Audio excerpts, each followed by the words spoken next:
Well, this June 6th marks the 75th anniversary of the D-Day landings and the Battle of Normandy battles, credited with turning the tide for the Allied forces in World War II. Well, now there's a new push to preserve and document the legacy of the world's greatest conflict, so its lessons are never forgotten. News 12 Long Island's Doug Geed has that story.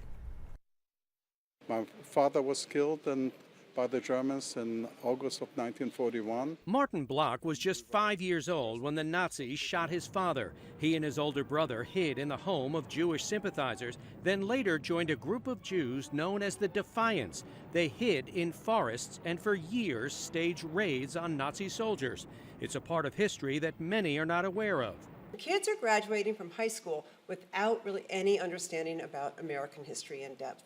Roger Tillis of the State Board of Regents announced the formation of a new task force. It will look into ways to expand the World War II curriculum in public schools.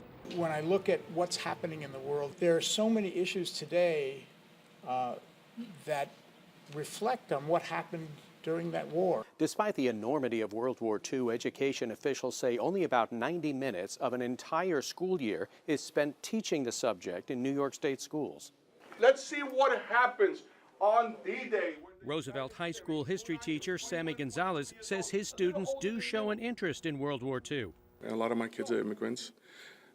They see the struggle for democracy, equality that they have to go through.